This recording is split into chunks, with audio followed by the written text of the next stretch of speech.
안녕하세요. 민디TV의 민디입니다. 오늘은 여러분들이 너무 어려워하는 분사편을 정말 5초 만에 푸는 방법을 알려드리도록 할 건데요. 먼저 민디TV가 이용할 교재는 바로 이것입니다. 따라서 독학하기 정말 좋은 책이기 때문에 이 책을 추천드리고요. 분사편 바로 넘어가도록 하겠습니다. 먼저 분사란 형용사 역할을 하는 거예요. 형용사는 명사를 수식하면서도 주격 보어 그리고 목적격 보어에 들어갈 수 있습니다. 먼저 형용사가 명사 앞에서 수식을 할 때는 pretty girl처럼 앞에서 수식을 하지만 수식어들이 되게 길어지는 경우 있죠. 수식어들이 길어지는 경우는 뒤에서 앞으로 수식을 하게 됩니다. 예문을 볼게요.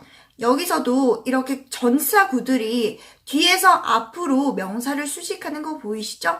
네, 이런 것을 바탕으로 명사를 수식하는데 분사는 어떤 거냐면 이 분사는 형용사 역할을 하기 때문에 형용사 자리에 들어갈 수 있는데요. 그러면 분사에서 제일 중요한 현재 분사와 과거 분사가 있는데요. 현재 분사는 능동적인 의미를 담고 있거나 혹은 진행적인 의미를 담고 있어요.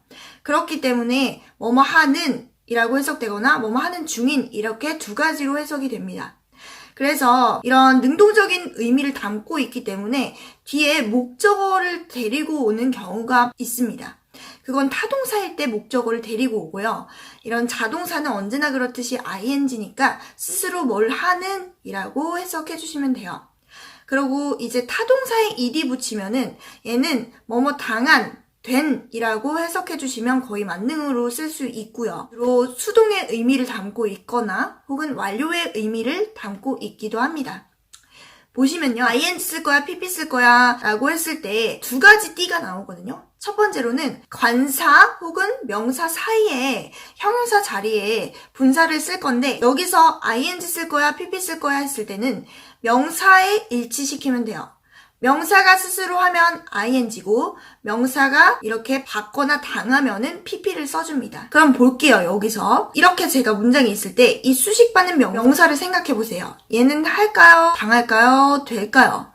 그쵸? 당하죠. 그러니까 얘는 pp를 골라주시면 돼요. 그 다음에 두 번째로는 쓰는 경우 명사를 뒤에서 앞으로 수식할 때도 있거든요. 그럴 때는 얘가 스스로 하면 ing, 받으면 pp 이렇게 생각을 해주셔도 되는데 뒷자리에 명사가 있거나 혹은 전치사가 있을 때 이런 두 가지의 경우를 생각하시면 돼요. 명사가 있을 때는 그냥 ing 고르시면 되고 전치사가 있을 때는 pp를 고르시면 되는데 여기서 예외는 뭐다? 자동사는 언제나 그렇듯이 ing를 골라주시면 됩니다. 분사가 주격 보어 자리 들어갈 때, 목적격 보어 자리 들어갈 때 있잖아요. 그러면 주격 보어 들어갈 때는 주어에 일치시켜가지고 주어가 하면 ing, 주어가 당하면 pp 이런 식으로 주어 자리에 일치를 시킵니다. 왜냐면 그 주격 보어 자체가 주어를 꾸미잖아요. 그러니까 주어에 일치시키는 거고 목적격 보어 같은 경우는 목적어에 일치시키면 돼요. 목적어가 하면 ing, 받으면 pp 이런 식으로 받거나 당하면 pp라고 생각을 해주시고 감정을 나타내는 동사들은 ing 썼을 때는 감정을 주는 거고 pp를 썼을 때는 감정을 받은, 이런 느낀 이런 식으로 해석해 주시면 돼요. 얘는 타동사예요. 그래서 I surprise you 했을 때는 나는 너를 놀라게 했다라는 뜻이기 때문에 주어, 동사, 목적어 이런 식으로 타동사의 형태를 보이는데 얘는 지금 타동사라서 surprising이라고 했을 때는 놀라움을 주는 거예요. 말 그대로. 하지만 surprised 했을 때는 어떻게 되냐? 놀라움을 받는 거예요. 왜냐면 이거를 수동태로 한번 돌려볼게요. You are surprised by me 라고 했을 때 너가 놀라움을 받았어요. 나에 의해서 이렇게 놀라움을 받았기 때문에 이런 식으로 pp가 됐을 때는 받은, 당한 이런 식으로 해주셨으면 좋겠습니다. 분사 구문을 알려드릴게요. 분사 구문은 뭐냐면 부사절을 간단히 말해서 짧게 줄여버린 거예요. 왜냐면 영어는 긴 걸 되게 싫어하고 반복도 싫어하거든요. 그래서 첫 번째로는 접속사를 생략합니다. 두 번째로는 접속사에 있는 주어를 생략을 합니다. 그리고 동사에 바로 ing를 붙이는 건데요. 분사 구문은 문장 내에서 부사 역할을 하기 때문에 문장 맨 앞에 오기도 하고 혹은 맨 끝에 오기도 하고 항상 컴마랑 결합한다는 것을 알 수 있습니다.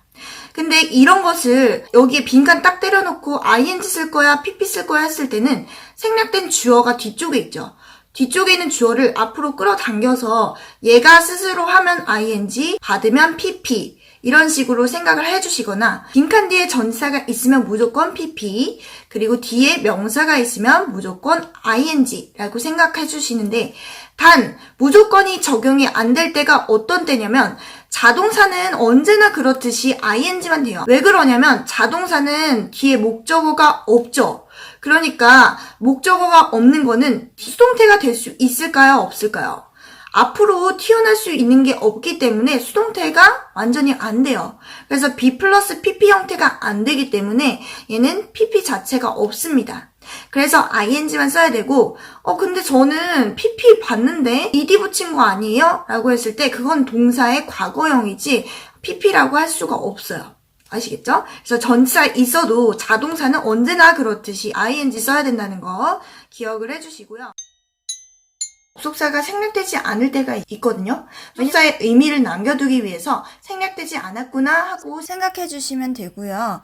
이제 분사 구문은 이렇게 크게 5가지 그 공식만 기억을 하시면 분사편에서 거의 다 맞출 수 있거든요. 근데 적용을 좀 많이 해보려면 문제집에 있는 문제들을 다 풀어보면서 정답이랑 비교해보는 습관이 필요할 것 같습니다. 그래서 오늘은 분사편 여기까지 할 거고요. 많이 적용해보고 많이 써보고 많이 외워보는 연습도 하실 것을 부탁드리겠습니다. 영상이 유용하셨다면 좋아요와 구독하기 눌러주세요.